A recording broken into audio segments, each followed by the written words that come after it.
Hello and welcome to the Sunday Recap Podcast. I'm Big Italy 42. He is Jason Gilbo at JGilbo11. And we were sitting here lamenting kickers a little bit. We'll get to that here in a second. Well, actually in 1 second. We're going to recap each game, give you who produced, who didn't produce, and maybe where we felt we missed out, something of that nature. So Jags and Colts was the top game, and not a whole lot going on this one from a DFS perspective. Frank Gore was a popular play on DK.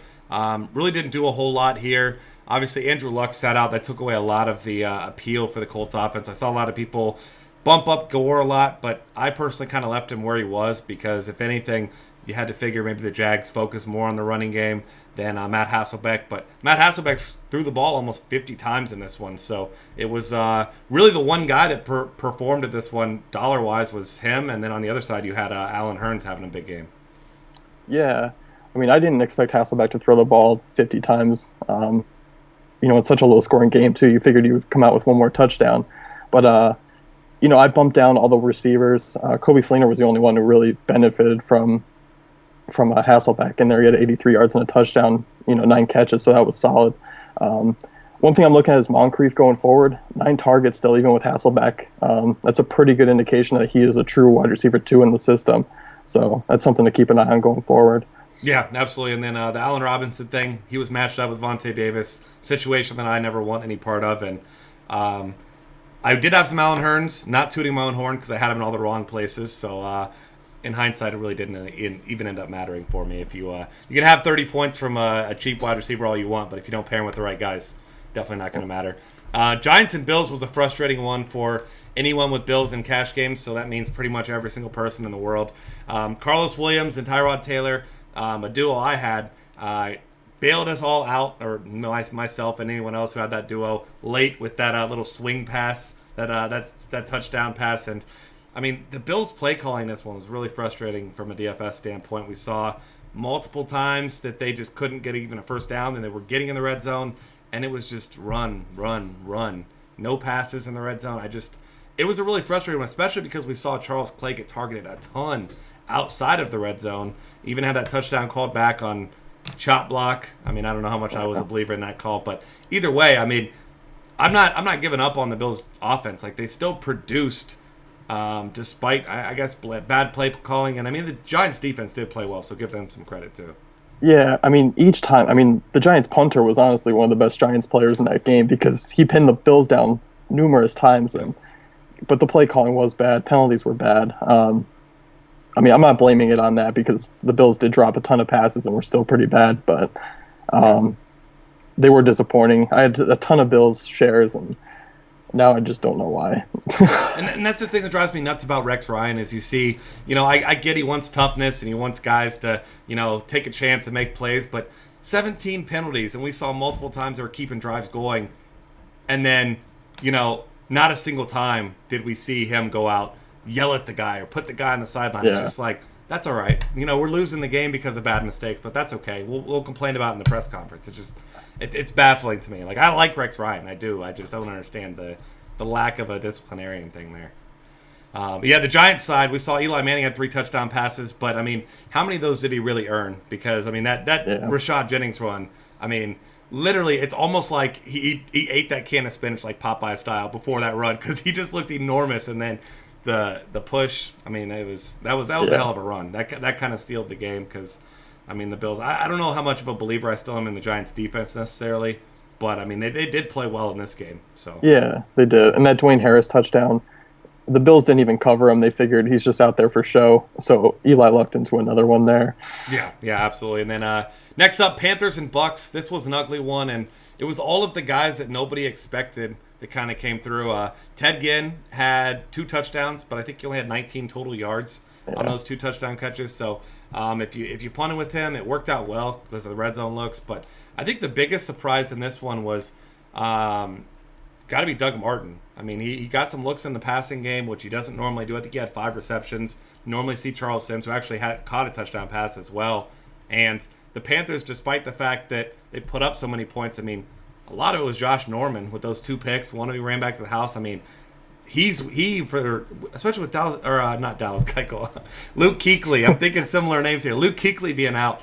He's really stepped up as the playmaker on that defense.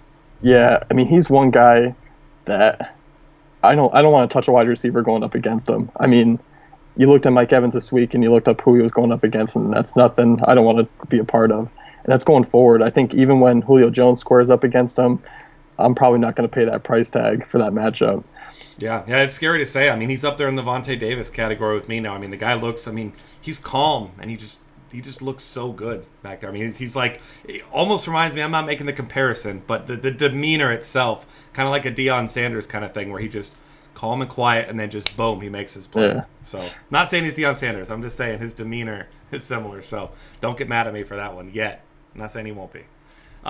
Next up, Eagles and the Redskins, and I mean, this one was really ugly. We did see Sam Bradford, after another terrible start, throw 3 touchdown passes. So I guess he paid off. I don't know a single person that really played him outside of maybe one tournament or a season-long league either. And the touchdown passes, though, as you put out in your article here, big day for the wideouts. Wrong. Riley Cooper, Miles Austin, and Brent Selleck. I mean, all the journeymen. I guess Riley Cooper not so much a journeyman, but I mean, an average at best player, more so famous for his TMZ moments than he is his moments on the field. But and then the Redskins running game, it just seems like nothing really. No one knows anything about the running game. There's no consistent option. And like you point out here, Jamison Crowder had a nice game, and I mean, he looked good too. I mean, he bailed out Cousins on a couple really bad throws. Yeah, and I mean, I'm only know Crowder because I played, college football DFS, so his big days at Duke I know about. But I mean, 5'9" wide receivers, they don't usually produce for the most part in the NFL. But yeah, he did look good, especially in a game 30-mile-per-hour winds. I didn't think any passing game would come out of this, and all of a sudden Bradford throws 3 touchdowns. But yeah, and Kirk Cousins kind of had a bounce-back game. I'm certainly not the first or anyone to overreact on this one. I'm still not a believer in Kirk Cousins. But, I mean, especially considering that wins, I mean, he fared pretty well. I mean, that last touchdown pass in a double coverage to Garcon, I mean, obviously Garcon had to catch the ball. But, yeah. I mean, that was a hell of a throw in a small window. So I'll give him a little bit of credit here. Not exactly a tough matchup, though, against this Eagles defense, the way they've been playing. Raiders and Bears was another one that was disappointing from a DFS perspective if you had a ton of shares of Raiders. I did have way too much Latavius Murray, and I'll be the first to admit that. I would play him in this matchup, though, 99 times out of 100 again. So this is another one of those process over results thing. He didn't pan out, but, I mean, he looked great. Got a ton of touches all season. So, but the guy that was really the big performer on this was Martellus Bennett, as a lot of us had mentioned during the week, and as well once we saw Jay Cutler in. I mean, Martellus was a huge target, and I mean, no one covered him on his touchdown catch either. I mean, I get it was a play action, but I mean, you got to look at Martellus Bennett like the only guy you worry about catching the ball in the end zone there.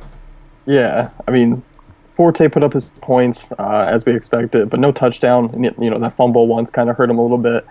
I mean, I think him and Carlos Williams had pretty similar fantasy points on FanDuel that I know of, and yet they had 2 very different games. Williams couldn't get anything going, and Forte felt like he was running all over the place, so that was kind of disappointing come the end of the day. Amari Cooper, I thought he was going to have a monster game this week, and 4 for 49 and a touchdown, and he stalled in the second half. That was disappointing. Yeah, I mean, that touchdown grab was it was a hell of a grab, especially getting both feet in there. I mean, it looked like he was on his way to a big game because I think he had all 4 catches in the first half there. Yeah. But, yeah, it was a disappointment. But either way, we saw Marquez Wilson actually have a nice game with Alshon Jeffrey out. But like you mentioned here, this is not something that we're necessarily expecting once Jeffrey comes back. Marquez Wilson, not a guy that you expect to get 6 for 80. The Texans and the Falcons, the return of Arian Foster, and he did not have a full workload and really didn't have any running room even when he did get the ball. I don't think it was necessarily any fault of his own. It seemed like he was getting hit in the backfield even when having in. This game was 42-0. I mean, before you even realized it, you knew by that point if you had Arian Foster and any teams, you took that shot. And, of course, I did a couple times. I love Arian Foster. But, I mean, you knew he wasn't playing at that point. But I guess the big story in this one, 2 big stories really on the Atlanta side. Julio Jones finally got shut down. And Devontae Freeman, once again, did not get shut down. Another huge performance. And unlike last week where we saw a bunch of people score 3 touchdowns, I think it was 4 different players scored 3 touchdowns. But if you didn't have Devontae Freeman in this game, especially in a low-scoring cash game week, if you had him really with any other player that was decent, you probably did pretty well. If you didn't, you were hoping to catch up points where you could. Yeah, and because I had him last week, I wasn't chasing him again this week. And this was the week you needed him the most, so that was a bummer. But with Jones, I think the thing was the game. It was so out of hand early. He didn't need the targets like he used to in the previous couple of games. So I think the script there really let a lot of Jones owners down. Yeah, and the Texans looking like a pretty terrible team right now. They're definitely going to need Arian Foster being healthy, which I assume that's probably a lot of the reason why you saw a limited workload. They do play Thursday this week, so I personally will not be afraid to throw out Foster in that game at all. Next one, Chiefs and Bengals, home of one of the highest scorers all week, and it's not A.J. Green, and it's not Jamal Charles, and it wasn't Andy Dalton. It was Cairo Santos, the kicker, outscoring. Don't quote me on this. I haven't looked at all the numbers, but I'm pretty sure he outscored every single quarterback except for, you mentioned, maybe Phillip Rivers on FanDuel, which leads me to the point of, I know 7 field goals is absolutely ridiculous to even be saying you could predict that or that it's going to happen again, because it probably won't happen again, even for years for any kicker. But I mean, just the simple fact that a kicker can outscore just about every single position player is it's mind-blowing to me, and it's the one negative. I love FanDuel, don't get me wrong, but I mean, I think the scoring needs to change. Keep the kicker all you want. You got to cut down on the points. I mean, the fact that a 50-yard field goal is worth more than a touchdown pass is it's crazy to me. Yeah, I don't even want to talk about it because kickers were just brutal this week. It was a make or break, honestly, for some teams because it was so low scoring, and that really shouldn't be the case in fantasy. But I don't want to complain too much. But yeah, it's pretty bad. Yeah, I mean, it's our own fault for not having Cairo Santos. But, yeah, right. Just the 27 points. I mean, that's hopefully someone wins $1 million off that, because if you played him, I think he was like 1% owned. If you played him, I mean, good for you. I'm not mad at you for playing him. I mean, it's just a lot of points for a kicker, and I mean, we're seeing cash lines and double ups around 100 here. So Devontae Freeman and Cairo Santos, you're sitting pretty. Yeah. But elsewhere in this game, like you said, with Jamal Charles, similar to Matt Forte, tons of yards, tons of targets. Didn't get in the end zone though. I think the surprise in this game, though, aside from the 7 field goals, has got to be Jeremy Maclin. I mean, he played well last week, but we hadn't seen. I saw a stat. I think it was. I can't remember who tweeted it out. I'll have to find out and give him some credit. But someone tweeted out that I haven't seen. There hadn't been a Chiefs receiver with 100+ yards in 2 straight games since 2011. So, wow. Maclin, for a team that struggled really offensively once they got past the 50 this week, has definitely been a bright spot. So for a team that's 1-3 now, I think certainly some encouraging signs on the offense. I think the defense is the concern with them right now. Yeah, I mean, you figure Alex Smith threw for over 350+ yards. I mean, that's pretty impressive from Smith because he throws he averages 3 yards a throw. Yeah. But I mean, I hope they realize this is what Maclin does and they get him used like this each week. Yeah, and I mean, he's still, I haven't seen next week's salaries, but still likely priced well below the elite receivers. Yeah. So it might be a really nice value for week 5. And then Bengals side, Andy Dalton was great again. He kind of spread it out a little bit, so I had shares of AJ Green in cash games, things like that, and he wasn't terrible. But after the start, I mean, he looked like he was off to just a huge start. 5 for 73 early, but Jeremy Hill got his confidence back, 3 touchdowns. Certainly he's still not a guy that got a ton of carries. It's still like a split, but there's just so many weapons in that offense that, I mean, I'm going to find it really hard to invest heavily in any of them moving forward outside of maybe Dalton, because there's just so many potential weapons. And, there's only so much to go around. Yeah, I mean, it's Eifert 1 week, Green the next, and then Bernard. Yeah, it's tough to predict. Yeah, I mean, as a Bengals fan, I love it. But as a DFS player, it's tough. Browns and Chargers, this was the battle of the 2 worst defenses, according to Pro Football Focus, coming into the week. And, I guess it wasn't a surprise that they scored 57 points when you think of that. But neither offense has been great. I mean, the Chargers have had their moments this year, but completely disappeared against the Vikings last week, who, I mean, have shown they're actually a pretty good defense. But at the same time, I mean, we saw Luke McCown have a pretty good game. Gary Barnidge, once again, had a nice game in this one. And in true Browns fashion, missed field goal to win the game at the end of the game. They jump offside. But, I mean, if you watch that play, though, I see a lot of people that were complaining about it. If you watch the play, I mean, he came off the left side. Kick went wide right. So I think, I mean, as far as offside penalties to go, that one probably did really affect the kick. Because, I mean, kick it right, maybe just missed it, but either way, I mean, heartbreaker for the Browns, but got to be kind of encouraged of what they saw from Josh McCown, though. Yeah, I mean, you figure, and finally, Duke Johnson a big game. They finally get the ball in this guy's hands. I mean, he's a playmaker. And that's what they don't have anyone else. There's nobody else. They need to do that each week. But yeah, I mean, McCown looked pretty good. And I mean, when he's one of the higher scoring quarterbacks of the weekend, that kind of says a lot about the slate. But Chargers, they lost two big wide receivers. Stevie Johnson went down and Malcolm Floyd left early, but they're getting Gates back. So that should be a pretty good matchup against the Steelers next week. Yeah, and I heard that Dwayne Bowe was active.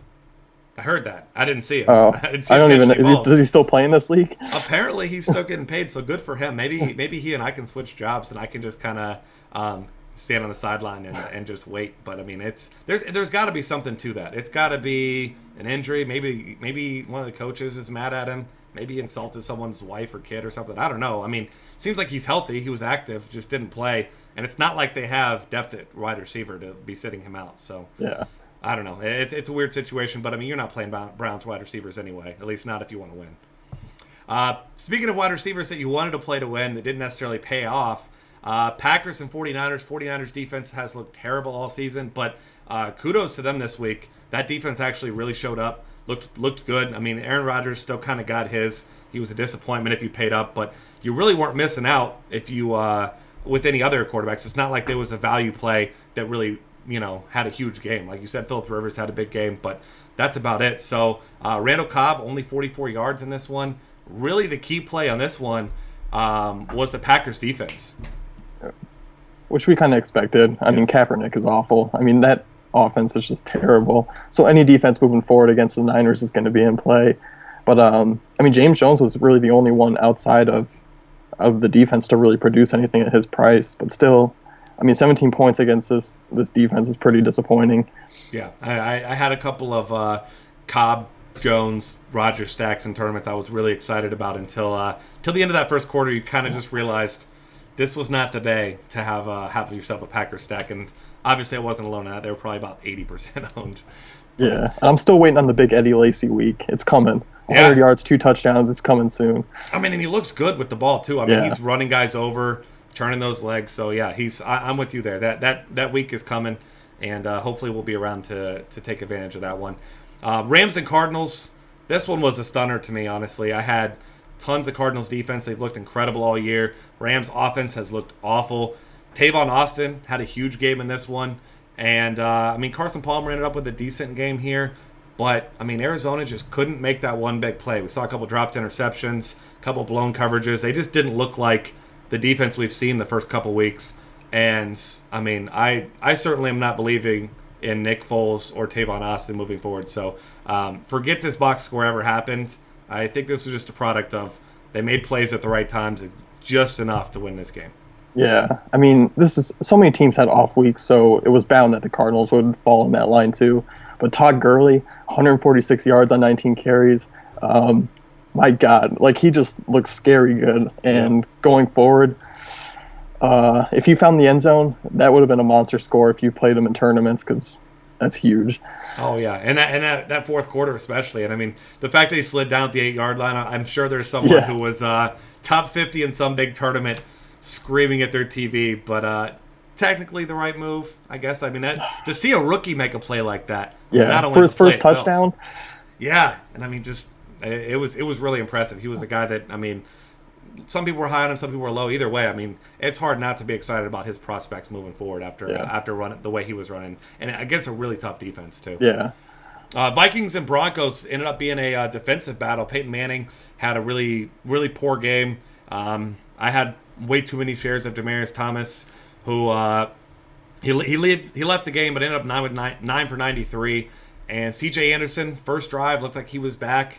Caught that long pass, the first or second play, I think it was, from scrimmage, and then disappeared again. Ronnie Hillman, overall numbers look great, but really it was just one big run. I mean, this was a situation of, I mean, you really didn't, you don't regret not having anyone from this if you did have it. And if you did have someone, you kind of hope it was Demaryius Thomas, because don't lie and say you played Ronnie Hillman. Yeah. I mean, you look at the other games around the league, these guys put up numbers comparable to everyone else. I mean, Peterson, not a big day, but 83 yards, 83 yards and a touchdown. Mike Wallace was a nice surprise. I mean, eight catches, that's usually something we don't see a ton of. And then, Broncos wide receiver, both defenses are tough. I didn't expect too much of this one. Yeah. And Stephon Diggs was kind of the surprise, as you point out here. He had a big game and saw a ton of targets, too. So he could be a sleeper type of guy to be looking at moving forward. I mean, Teddy Bridgewater against a tough defense. I think the best pass defenses in football. I mean, he looked good. He was calm and he made plays. And I mean, I still am not a complete believer in his arm down the field, but in the short passing game, I mean, he makes good decisions. So I mean, I was encouraged by Teddy Bridgewater. Maybe not enough to play him yet, but I mean, he looks like he's making the right steps, though. So good for him. Last one, Cowboys and Saints. Most years we'd be looking at this one as a shootout, betting the over and taking as many pieces as we can. And I had no piece of this game outside of tournaments. I don't know very many people that did.